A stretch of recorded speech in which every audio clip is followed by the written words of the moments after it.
Hello friends, இன்றைக்கி வந்து நம்ம வந்து புதுசாக வாங்கின ஒரு தாளிக்கை சட்டி, இரும்பு தாளிக்கை சட்டி வந்து எப்படி நம்ம சீசன் பண்ணலான்னு பார்க்கலாம்.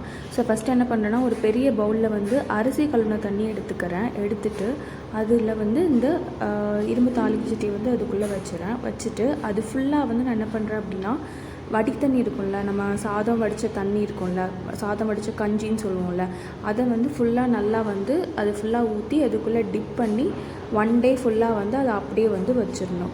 ஸோ வந்து அது நல்லா மூழ்கணும், எல்லா பக்கம் வந்து நல்லா வந்து மூழ்கிற மாதிரி. நம்ம எவ்வளோ இது கூட நம்ம கொஞ்சம் நார்மல் வாட்டர் கூட ஆட் பண்ணி இதை அப்படியே வந்து ஒரு நாள் ஃபுல்லாக அப்படியே வச்சுட்டு அடுத்த நாள் வந்து எடுத்துட்டு என்ன பண்ணுறோம் அப்படின்னா, நல்லா வந்து கழுவி எடுக்கிறோம். ஸோ எப்படின்னா, நம்ம பாத்திரம் விளக்குற சோப் யூஸ் பண்ணலாம், இல்லை விம் லிக்விட் அந்த மாதிரி எதுனாலும் யூஸ் பண்ணி நல்லா வந்து ஸ்க்ரப்பர் வச்சு இந்த மாதிரி நல்லா வந்து கழுவி எடுத்துக்கிறோம். கழுவினதுக்கப்புறம் என்ன பண்ணுறோம் அப்படின்னா, ஒரு ட்ரையான டவல் வச்சு நல்லா வந்து தொடச்சிக்கணும். ஸோ ஏன்னா அதில் வந்து கொஞ்சம் கூட வந்து ஈரம் இருக்கக்கூடாது, ஓகேவா? ஸோ நல்லா ட்ரை டவல் வச்சு எல்லா பக்கமும் வந்து 2 பக்கமும் வந்து நல்லா வந்து முன்பக்கம் பின்பக்கம் நல்லா வந்து தொடச்சி எடுத்துகிட்டு அதில் வந்து கொஞ்சமாக வந்து விளக்கெண்ணையும் மஞ்சள் பொடியும் ஆட் பண்ணி நல்லா அது ஃபுல்லாக வந்து அப்ளை பண்ணுறோம். 2 பக்கமும் அப்ளை பண்ணோம், பின்பக்கமும் அப்ளை பண்ணோம், உள்பக்கமும் நல்லா அப்ளை பண்ணிவிட்டு இதை அப்படியே வந்து 1 டே ஃபுல்லாக அப்படியே வச்சுருங்க. ஸோ அப்படியே வச்சிடணும், எதுவும் பண்ணக்கூடாது. 1 டே ஃபுல்லாக அப்படியே இருக்கணும். அதுக்கப்புறம் திருப்பி ஒரு நாள் கழிச்சு எடுத்து திருப்பி இன்னொருக்கா வாஷ் பண்ணுறோம்.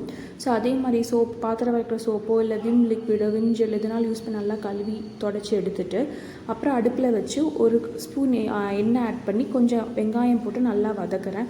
எதுக்கு சாட்டே பண்ணுறோம் அப்படின்னா, அதில் உள்ள அந்த பிளாக்காக இருக்கும். ஸோ அது எல்லாமே வந்து அந்த வெங்காயம் அப்சார்ப் பண்ணிக்கும்.